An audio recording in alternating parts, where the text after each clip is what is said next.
Hey, what's going on, dudes and dudettes, I guess, and ladies of the lightsaber community? There are some ladies out there too. That's gonna be annoying as I take care of it now. Oh, wasting time. What's going on, guys? So I have something that was a lot of fun for me to do. A very fun project that I just finished up about yesterday, maybe. For those of you who have been watching my channel for a while now, there is another channel out there who you might have heard me talk about, Lando Sabers. Lando's a cool dude, man. He's a huge supporter of this channel. He has brought a lot of you over from his channel here to promote. He promoted this channel without my knowledge, and I was like, mad respect, man. That is just super cool, because a lot of times in the lightsaber community, not to point fingers at people, but you know, a lot of people have pretty big egos. A lot of people out there have some pretty big egos, and you know, they want all the attention on them. And like, I get it, man, I understand, but at the same time, I like to promote everyone and tell them, hey, like, if you like this saber, you can go here and get that. If you like this person, or if you like this kind of work, this person does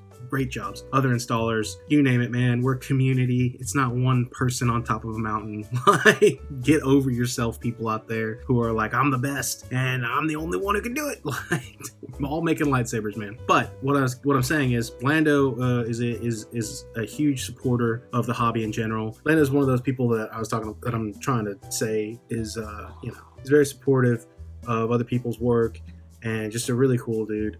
Very nice, and I got mad respect for you, man. That's what I'm saying. I love when people are constantly pushing the knowledge and sharing, and that's what this hobby is great for. Thank you, Lando, for being awesome. Good dude. So if you guys haven't checked out his channel, from my viewers, my subscribers, go over there. He has some great videos and some very informative videos for the lightsaber hobby. So Lando did his giveaway and whatnot and all that stuff, and I wanted to do something nice for him, and he asked me if I would do a weathering job for him. So I hooked him up a lot and I had a lot of fun with it. It was my pleasure to do it, buddy. And he sent me his Korbanth Fallen V2 kit. So this is an empty kit right now. There's nothing in it. My good buddy Jeremy at Solo Sabers LLC, he has a channel as well. He's done way more lightsabers than I have in a year. The guy's constantly pumping out work. Jack of all trades. Can't say enough good things about him. Go check out his channel. He's an amazing installer and a fellow smuggler from Smuggler's Outpost. And to Jeremy, say hi to your mother for me, Jeremy. So this Fallen V2 kit was a lot of fun for me to do, because Lando was like, dude, just have at it. He didn't really have any input other than, I trust you. To me, that's always fun, because that means I get to play. Sometimes I get it. It's your saber. It's your lightsaber. You want, hey, I don't want this part to look like that. I don't want this part to look like that. Totally understand that. I'm not bashing at that, but whenever I get the free range to just go ahead and do what I think looks cool, it's just, we jam out, man. We jam out and we build. So this one was a lot of fun, and I went for more weathering than usual. I also did little wires in the emitter greeblies, which I think just sets it off. Love doing those little tiny wires. There's pre-drilled holes in these little greeblies for the emitters. You can slap wires in there, and it just makes it look good. I'll do an overhead video for you guys. I posted some pictures and some videos on the Facebook groups to kind of show them off. But really what he allowed me to do was to go crazy on the pommel. He wanted it bent up, so I bent this one up a little bit more. If you guys have seen Casey's video, I did Casey's Fallen. I did a weathering and an install and a staff, but just a static. There was no install on the staff section, but I got to play with those a lot, and it was really fun. It was my first take on the V2. I have a V1, a personal V1 of mine. This one came out a long time ago, and this was it's very different as far as some of the design aspects and size of the shrouds, the emitter neck. It's not as accurate, but I really do still love my V1. I'll power that one up just to show you guys here in a second. I'm going to show you the differences. But for the emitter, or I'm sorry, for the pommel, he was like, yeah, man, do your thing. And I did there's a lot of rust look in there. I did a couple wires, and I did a lot of rods. So you can take this off if you want to. I spent a lot of time making it to where you can take this pommel off if you really wanted to.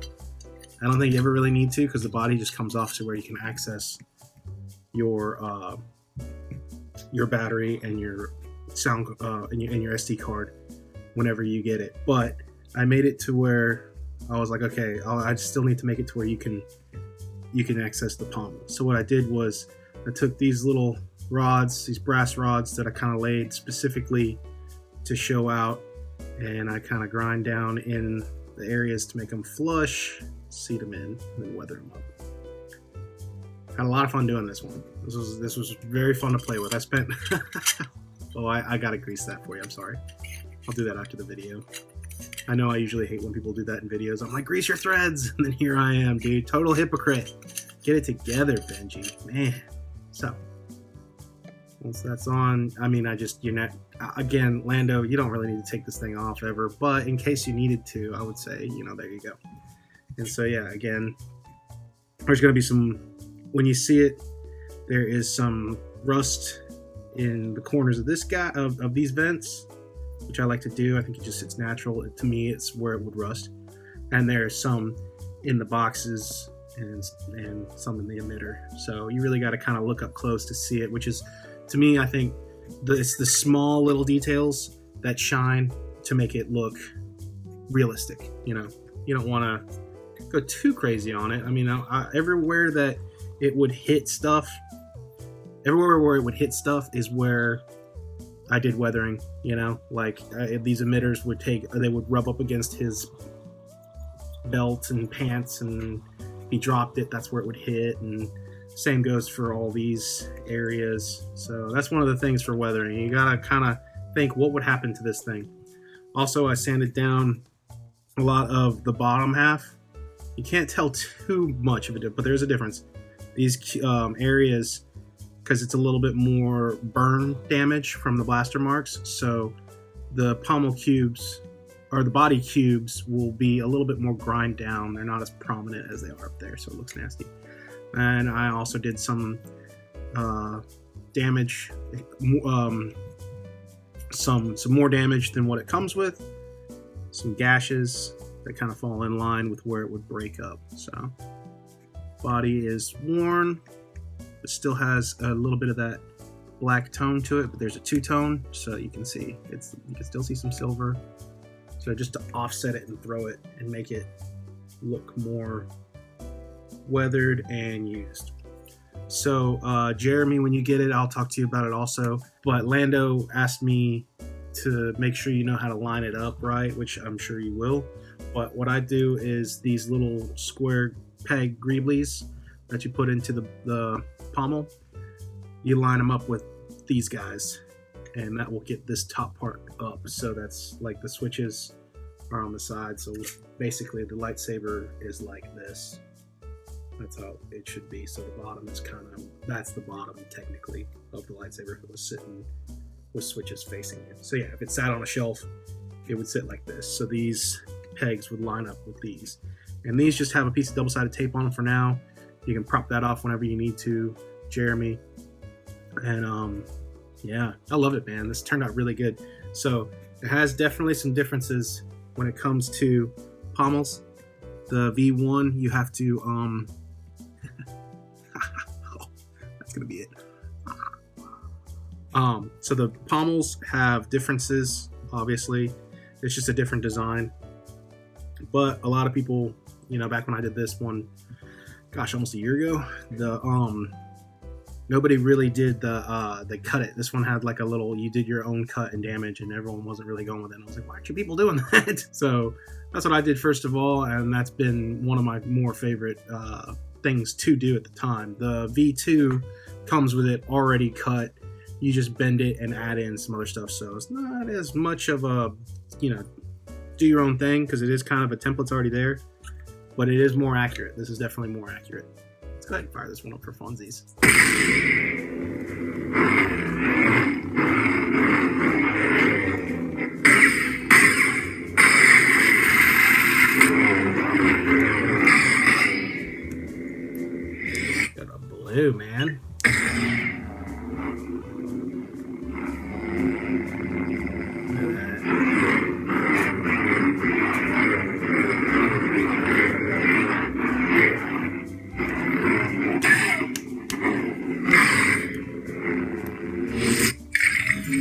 Get some blue.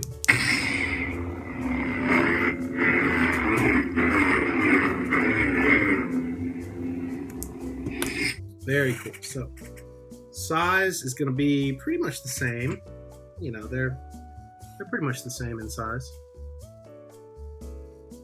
But yeah, I definitely do like the V2. The thing with the V2 is it is a little shorter of a blade depth once you get your NeoPixel connector in there, but it's still fine. Also, I'm going to make you a blade plug to go with it for being so awesome. So I'm going to go ahead and do the top part and all that. I'll talk to Jeremy and see if he wants me to go ahead and do a NeoPixel side, or if he's going to use Carl Chen's lit PCBs. But yeah, there you go, man. Pretty straightforward.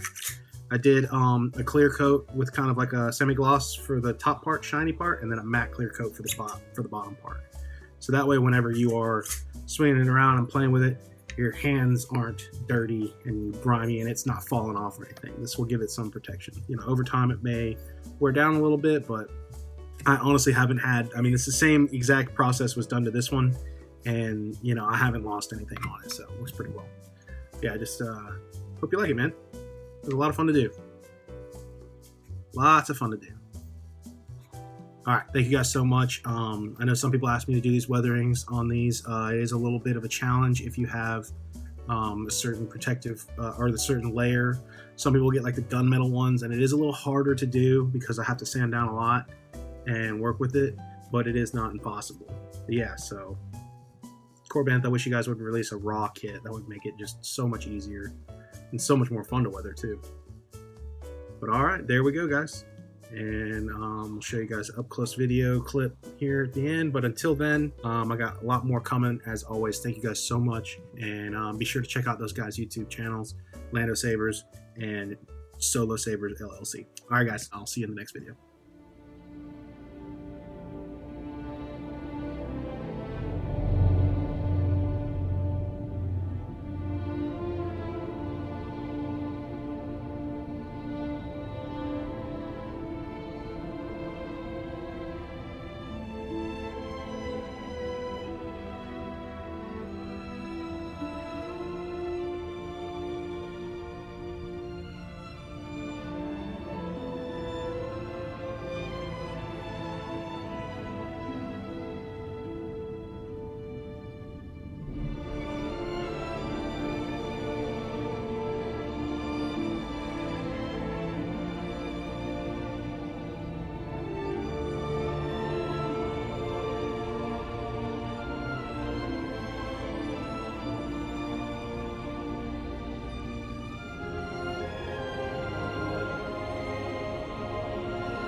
Who's scruffy looking?